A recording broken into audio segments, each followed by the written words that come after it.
The courthouse hallway smelled of old paper, dust, and the kind of silence that only appears when people are too afraid to speak. Martha Evans stood there, clutching a worn folder to her chest, her fingers trembling.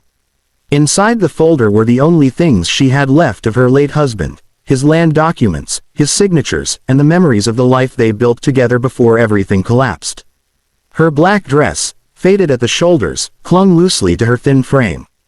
She had lost weight over the past months, partly from grief, partly from the endless legal battles she had been forced to fight alone. She took a deep breath. This is the last hearing, she reminded herself. Today, maybe someone will finally listen. But deep down, she knew the truth. The system rarely listened to the poor. She stepped into the courtroom, where the lights were too bright and the air too cold. People whispered as she passed, some feeling pity, others amusement, as if her presence alone was an inconvenience. At the far end stood Judge Clayton, leaning back in his chair with the arrogance of someone who had spent years unchecked. His glasses hung low on his nose, his expression bored. He didn't look up when she entered. He simply shuffled papers as if rehearsing how to dismiss her yet again. Martha took her place at the front. The opposing lawyer, a man in a sharp suit named Mr. Ronan Pierce, smirked confidently. He represented Johnson Corp., the company trying to seize Martha's land, a piece of property her husband had worked on every day until the illness finally took him. Case 2147, the bailiff announced. Evans versus Johnson Corporation. The judge finally glanced up, his lips twitching slightly, not in greeting, but in annoyance. Mrs. Evans, he said, voice dripping with impatience. Back again, I see. Martha swallowed. Yes, Your Honor. I have new evidence to show the land rightfully belongs to. Judge Clayton held up a hand sharply. We've been over this, repeatedly. His tone had the condescension of a parent scolding a child. Your husband didn't file his last tax payment. That alone. He was sick, Martha interrupted softly. He died 2 weeks later. I have his medical. The judge let out a short, cruel laugh, startling everyone in the room. Sickness doesn't excuse negligence, he said. You can't expect the court to bend rules because you're pitiful. A few people in the gallery snickered. Martha's heart tightened. Her hands began to shake around her folder. She lowered her gaze to the floor, wishing the earth would swallow her rather than let people watch her humiliation.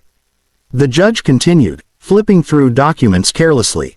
Let's proceed. Does Johnson Corp. Have anything to add?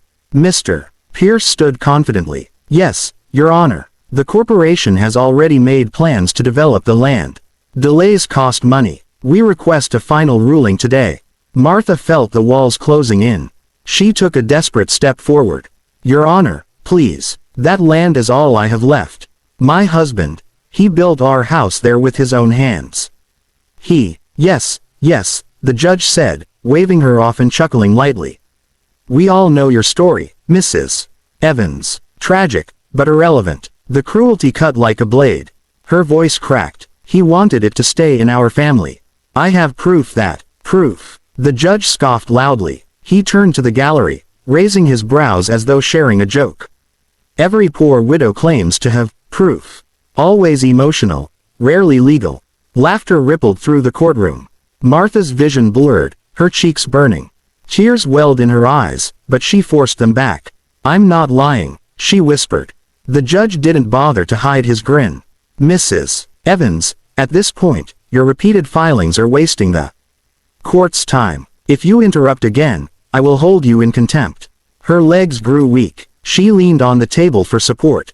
Mr. Pierce smiled victoriously. The judge picked up his gavel. I'm ready to make my ruling. No, Martha whispered, barely audible. She couldn't lose the last piece of her husband. She couldn't lose everything. The judge cleared his throat and raised the gavel higher.